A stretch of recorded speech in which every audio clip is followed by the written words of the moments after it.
가난하신지라 이 할아버지가 가끔 한 번씩 산에 가서 나무를 해서 이거 팔아가지고 이렇게 생계를 유지해가는 그런 부부셨습니다. 근데 참 안타깝게는 이 할머님이 이 백내장이 굉장히 심해서 앞을 제대로 볼 수가 없는 거예요. 그러니까 자식도 없이 이렇게 살아가는데 어떻게 동네 한 가정을 통해서 강아지 한 마리를 이렇게 반려견으로 입양을 해서 키우게 됐습니다. 요즘 유튜브 보면 그런 걸 많이 봅니다만은 요즘 개가 반려자가 아니고 반려견이라 가지고 집에서 같이 먹고 같이 자고 뭐 거의 한 가족과 다름이 없는데 이 할아버지 할머님이 이 개를 3년 동안 정말 친자식처럼 같이 먹을 때 같이 먹고 잠잘 때 자식처럼 아들 삼아서 이렇게 개를 키웠습니다. 참 안타깝게도 개를 키운 지 3년 만에 이 할아버님께서 노안으로 세상을 떠나시게 된 거예요. 이 마을 가족들이 이 할아버지 할머니가 다 가난하신 줄 알고 마을 가족들이 십시일반 조금씩 걷어가지고 이 할아버지 장례를 마을 사람들이 이렇게 장례를 치러드린 겁니다. 자, 그런데 이상한 일이 그 다음에 일어났습니다. 장례 끝나고 나서 그 다음 날 아침 한 11시쯤 이런 일이 있은 겁니다. 그 집에 한 아주머님이 아침 정리 다 하고 아침 먹고 설거지하고 볼일 다 보고 이제 장을 보러 나가기 위해서 주점주점 준비하고 있는데 바로 이 집의 개가 그 할머니 개가 개 밥그릇을 입에 딱 물고 이 아주머니 집 마당에 나타난 거예요. 근데 이 개가 밥그릇을 마당 정중앙에 딱 놓고는 이 개가 집 문간에 딱 엎드려 있더라는 거예요. 그래서 이 아주머니가 할아버지 돌아가시고 나서 이 개 밥 챙겨주는 사람이 없는 모양이다. 할머니가 앞을 잘 보지 못하잖아요. 그래서 아침에 먹던 것 그리고 전자밥통에 있던 따끈한 밥을 섞어다가 밥을 준 거예요. 자, 그런데 이 개가 밥그릇을 물고 집으로 돌아가더라는 겁니다. 그래서 집에 가서 먹으려 그러는 모양이다. 그리고는 이제 자기 할 일을 다 정리하고 이 아주머님이 이제 장을 보러 가시게 됐습니다. 장을 보러 가는 그 길목에 마침 이 할아버지 돌아가시고 앞을 제대로 보지 못하는 할머니 한 분 계시는 이 집을 지나가게 된 겁니다. 시골 마을 보면 지금도 그렇습니다만 한옥집 담은 다 어떻게 해요? 낮잖아요.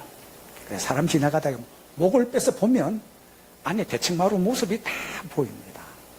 이 아주머니가 길을 지나가다가 마침 이 할머니 어떻게 하고 계시나 목을 빼서 이 담장 안쪽을 대청마루를 들여다보고 있었는데 그냥 그 광경에 그 집을 스쳐 지나갈 수 없게 된 겁니다. 모습이 이런 겁니다. 할머니 앞을 잘 보지 못하는 할머님이 대청마루에 앉아 계시고 조금 전에 이 개가 자기의 밥을 챙겨줬던 이 개가 밥그릇을 물고 대청마루 위에 올려놓고 이 개가 할머니 손자락을 입에 물고 자꾸 땡기더라는 겁니다. 뭘 하는 거 아니? 이 할머니 앞을 보지 못하니까 이 3년 동안 키웠던 개가 할머니 소매자락을 끌고 밥그릇 쪽으로 손을 자꾸 땡기더라는 겁니다. 같이 3년 동안 먹고 자니까 소통이 되는 거예요. 이 할머니가 그 개 밥그릇에 있는 것, 뭐 같이 늘 먹던 가족이니까 그걸 먹고 반쯤 남기니까 그때 이 개가 밥을 먹기 시작하더라는 거예요. 근데 마침 이 아주머니뿐만 아니라 그 집을 지나가던 몇몇 분이 그것을 보고는 그 모습이 마을에 소문이 그냥 다 퍼져버린 거예요. 그리고 하루가 또 지났습니다. 이 개가 이제는 그 집이 아니고 전혀 다른 집에 그 시간에 또 나타났어요. 자기가 먹던 밥그릇을 또 마당에 정중앙에 놓고 문간에 딱 엎드려 있는데 이미 사람들은 다 알아요. 그래도 집에서 사람 먹는 큼직한 밥그릇에 밥과 반찬을 얹어서 개 밥그릇 옆에 딱 갖다 놓았습니다. 아니나 다를까 이 개가 그 밥그릇을 물고 또 집으로 돌아가는데, 사람들은 들으면 좀 그렇잖아요. 이 아주머니는 직접 눈으로 따라가서 보려고 졸랑졸랑 따라갔는데, 아니나 다를까 이 밥그릇을 또 역시 대청마루 위에 올려놓고 할머니 소매자루를 끄는데, 이제 할머니하고 이미 소통이 됐으니까 그 다음날 밥과 반찬 먹고 나서 남기니까 이 개가 그때부터 자기 아침을 먹더라는 겁니다. 자, 문제는 그 다음입니다. 이 소문이 쭉 나서 사람보다 나은 개라고 소문이 다 퍼진 거예요. 문제는 이 소식이 점점 퍼져서 군청에 청원이 들어갔어요. 효도하는 자식 상 주는 것 좀 달라고, 효도상 달라고 들어갔는데, 군청에서 고민이 뭐냐면, 효도하는 자식의 상은 있는데 효도하는 개상이 없어가지고 군청에서 고민하다가 이게 이제 법적으로 규정이 없어서 줄 수 없다는 실제 사건이 있었습니다.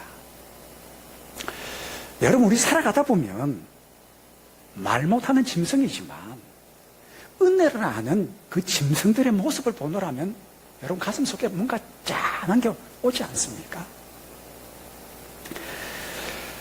오늘 시편 보면 이렇습니다. 다윗의 시편을 읽기 시작합니다. 내 영혼아 여호와를 송축하라. 내 속에 있는 것들아 다 그의 거룩한 이름을 송축할지어다. 1절 2절 계속 이어서 송축하라, 송축하라, 송축하라 반복해서 말씀하고 계십니다. 구약성경 이사야 43장 21절은 이렇게 기록합니다. 하나님께서 말씀하시기를 이 백성은 내가 나를 위하여 세웠나니 내 이름을 찬송하게 하려 함이라. 하나님께서 내 백성을 택하시고 내 백성으로 삼으신 이유와 목적이 뭐냐면 하나님의 이름을 찬양하고 그 하나님의 이름을 송축하기 위해서 하나님께서 내 백성을 만드셨고 택하셨다고 우리에게 말씀합니다. 이 송축한다는 이 원어적인 의미는 어떤 의미를 가지고 있냐면 그냥 우리 입술로 그냥 찬송하는 게 아니라 그 앞에 내 몸을 엎드려서 내 목을 놓아 주님을 찬송하는, 아주 마음과 열정을 다해 주님을 찬송하는 그것을 송축바라크라고 이야기를 합니다. 자, 그런데 오늘 이제 끝에 보면 이렇게 말씀합니다. 그 여호와를 송축하며 그의 모든 은택을 잊지 말지어다. 그러면서 그 하나님 우리에게 베풀어 주신 은혜가 무엇인지, 왜 하나님을 찬양하고 송축해야 되는지 그 이유를 쭉 뒤에 설명하고 있습니다. 오늘 저와 여러분이 하나님께서 우리에게 베푸신 은혜를 돌아보면서 우리 삶 가운데 하나님을 찬송하고 송축하는 우리 모두가 되시기를 주의 이름으로 축복합니다. 자, 첫째는 이것입니다. 우리의 모든 죄악을 사하셨다 하는 겁니다. 3절 전반절에 이렇게 기록합니다. 그가 내 모든 죄악을 사하시며. 여러분, 사람들이 인생을 살아가면서 사람 힘으로 해결 안 되는 게 있는데 때로는 있는 힘을 다 해서 발전하고 있는 힘을 다 하는 거 다 해결되는데 해결 안 되는 거 딱 마지막에 한 가지 있는데 그게 뭐냐?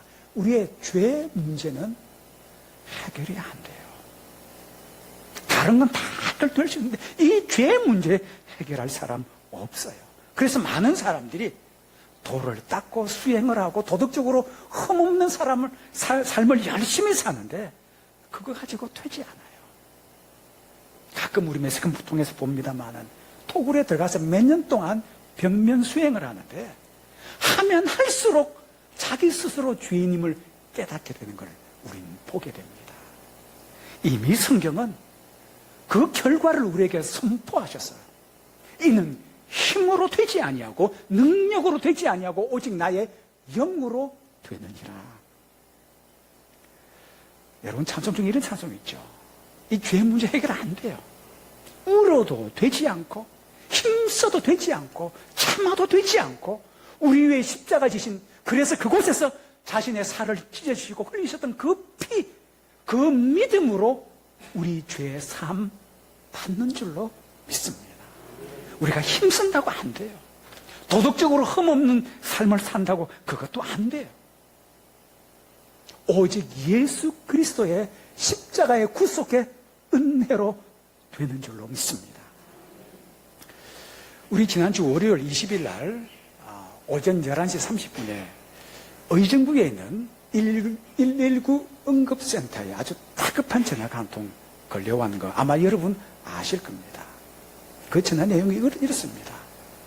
한 중학생의 목소리인데 부모님이 자살하신 것 같아요. 빨리 집으로 와주세요. 그리고는 이 대원들이 급히 그 아파트로 찾아갔습니다. 찾아갔더니 참혹한 광경이 펼쳐진 겁니다. 아버지, 어머니, 목 찔리고 고등학교 다니는 누나는 복부에 칼자국이 있는 채 쓰러져서 이 일가족이 자살했던 사건입니다. 이 중학생 막내 아들은 밤늦게까지 막 숙제를 하다가 피곤해서 그냥 자면 엄마가 학교 갈 때 깨워준다 생각하고 늦게 잤는데 아침에 일어나니까 늦게 일어난 거예요. 학교 지각한 거예요. 그래서 엄마를 막 찾았더니 소식이 없어서 안방문 열고 들어가니까 아버지, 어머니 흉기에 찔려 돌아가시고 누나는 복부에 칼이 자국에 그냥 피를 흘려 죽고 있었습니다. 나중에 경찰이 이제 수사를 해보니까 그 상황들이 하나하나 드러나고 있었습니다. 어떤 내용이냐면 이 중학생의 아빠 되시는 50세 되시는 이 가장이 목공의 사업을 한 7년 동안 하다가 요새 경제가 많이 어렵지 않습니까? 사업을 문 닫게 된 거예요. 문 닫으면서 생긴 빚을 떠안고 그러니까 어디 가서 경제활동하기가 힘들잖아요. 그래서 밖에 나가서 막 노동을 하고 어머니는 식당 가서 막 일을 하는데 두 사람이 벌어서 이 빚에 매월 수백만 원 되는 이자를 감당을 못하는 거예요. 이 사건 있기 전날 이 막내 아들이 아빠 엄마가 대화 주고받는 그 대화 속에 보니까 급전을 얻기 위해서 여기저기 막 하여튼 애를 많이 썼는데 못 구했나 봐요. 그러다가 흘러나오는 이야기 중에 좀 비관적인 이야기가 주고받고 했던 이야기가 들렸는데 아니나 다를까 아버지가 도저히 가정을 책임질 수 없어서 아내와 딸을 죽이고 함께 일가족이 자살했던 참 가슴 아픈 사건이 우리 가운데 있었습니다. 저는 그 기사를 보면서 이런 생각이 들었어요. 만약 우리 가족, 친척 가운데 아주 가까운 친구 가운데 돈도 아주 많을 뿐 아니라 마음이 좀 여유가 있고 넉넉한 사람이어서 그 빚을 만약에 갚아 죽었다면 이 사건 일어나지 않았을 거예요. 매달마다 수백만 원 이자 이 감당하는 건 너무나 힘들어서. 근데 우리 주위에 그런 사람 있잖아요. 엄청나게 빚은 졌지만 그럼에도 불구하고 힘들지만 멀리 내다보고 차근차근 끝까지 이를 악물고 애쓰고 노력하면 이 빚은 어떻게 보면 해결할 수 있어요.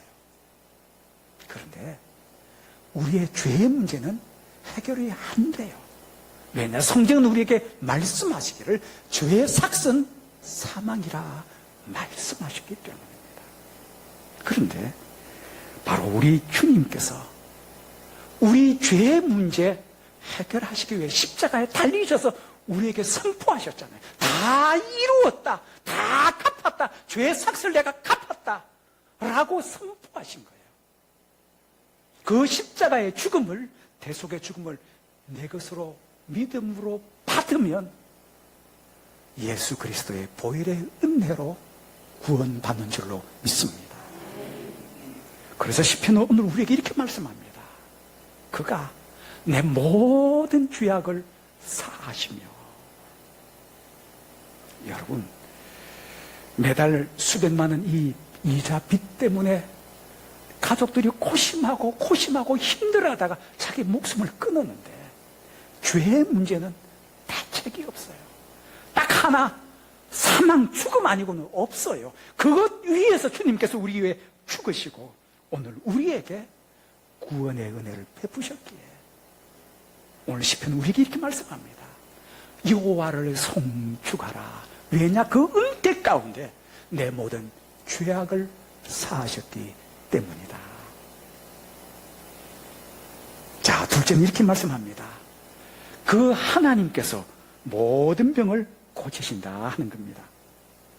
3절 하반절에 보면 내 모든 병을 고치시며 그렇게 말씀하고 있죠. 어떤 병은 고치시고 어떤 병은 못 고치신 그런 하나님이 아니라 너의 모든 병을 고치시는 하나님이시. 바로 그 하나님을 송축하라. 그렇게 우리에게 말씀하고 있습니다. 여러분 혹시 기도하다가 눈앞에서 병자들이 낫는 거 보신 적이 있으십니까? 저는 제 콜리게 때 이런 기억 아직 생생합니다. 옛날 미국의 유명하신 목사님 우리나라 와서 전국 다니시며 집회를 한번 한 적이 있었습니다.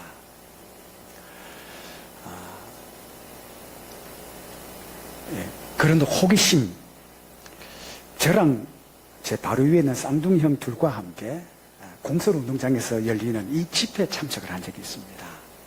근데 말씀 전한 거 기억 안 나고요. 딱 한 장면만 기억나요. 세월이 많이 흘렀지만 그때 왜 그런 분들이 많았는지 몰라요. 제 바로 앞부분에 어떤 분이 있어요. 남자분이신데 목 뒤에 오른쪽 편에 우리 이북의 김일성 주석하고 똑같이 주먹만한 혹이 이렇게 있었습니다. 마지막에 말씀 전하고 기도하고 하는데 이 치유를 위한 기도를 하시더라고요. 그래서 아픈 곳에 손을 얹으라 그래서 손을 얹고 기도하는데 여러분 그 콜리게 때 얼마나 호기심도 많고 장난기가 많습니까? 형들하고 그랬습니다. 형아, 저거 진짜 없어질까?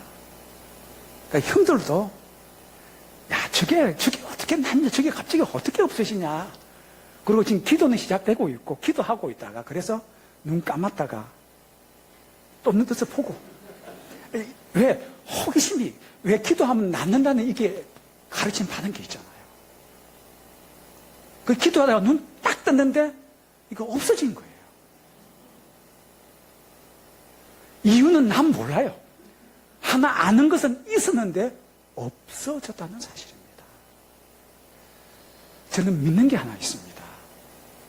하나님 살아계시는데 그 하나님께서 우리에게 말씀하시기를 예수 그리스도께서 저가 채찍에 맞음으로 너희가 나음을 입었다 하는 겁니다.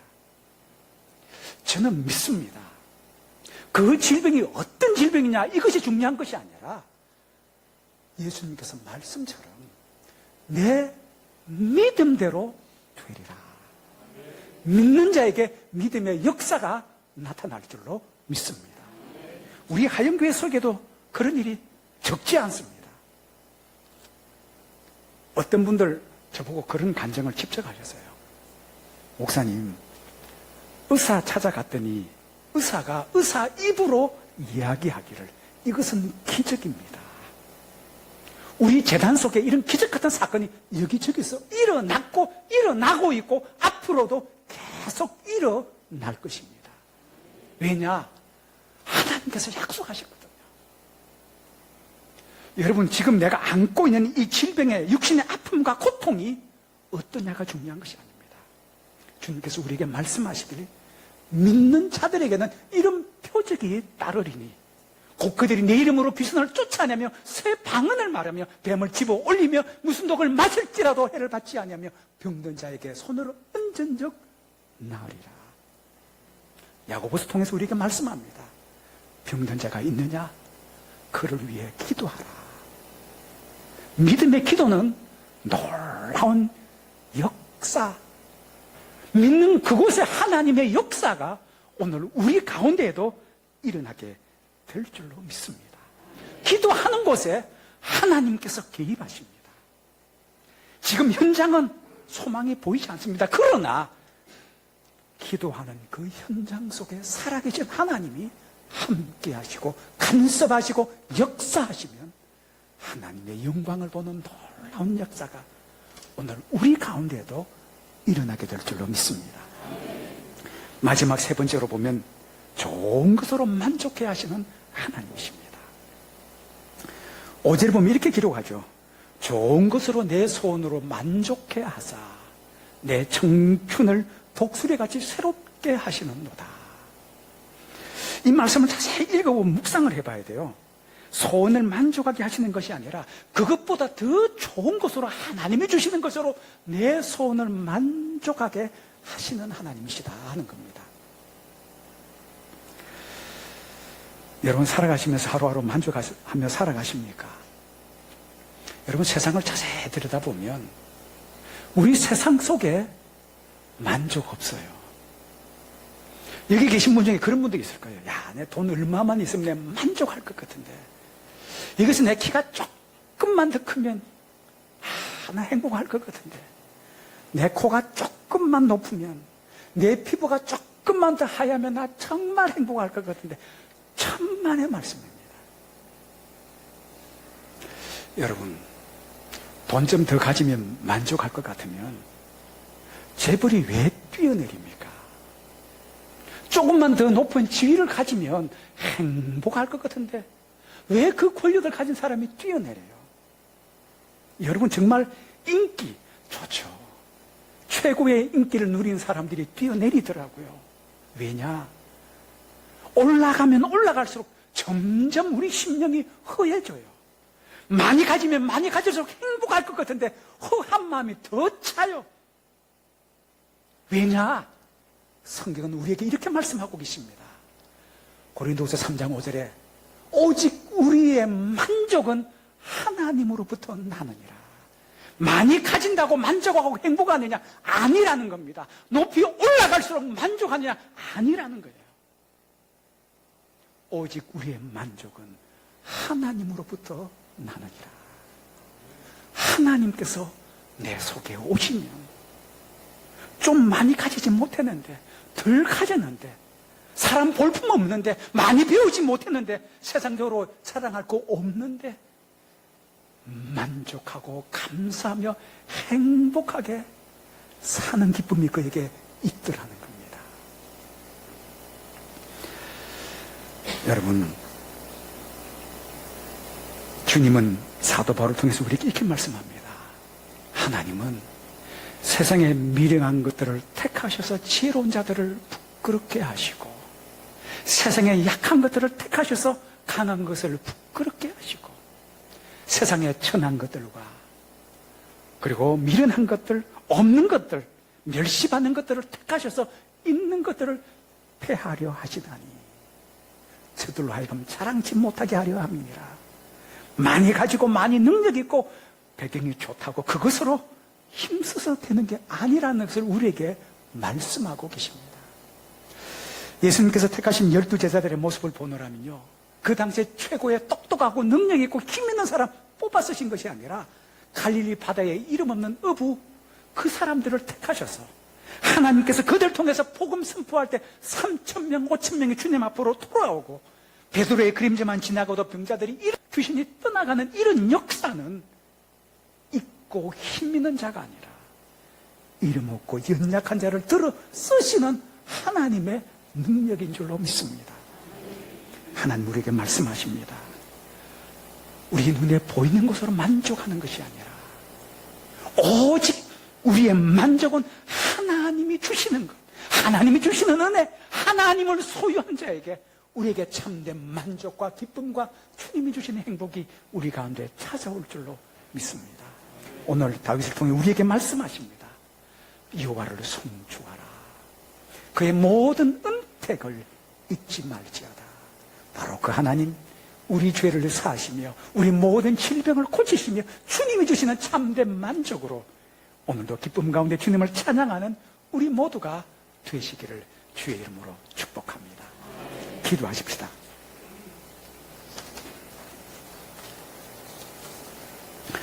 참 좋으신 하나님 아버지 감사합니다. 오늘도 하나님 앞에 나와 예배한 우리 하나님의 자녀들을 굽어보시고, 오늘도 우리에게 우리의 모든 죄악을 사하시며 우리의 모든 질병을 고치시며 우리에게 주님께서 주시는 은혜로 만족해 하시는 참 좋으신 하나님을 찬양하며 송축하는 저희들 되게 하여 주옵소서. 예수님의 이름으로 기도하옵나이다. 아멘.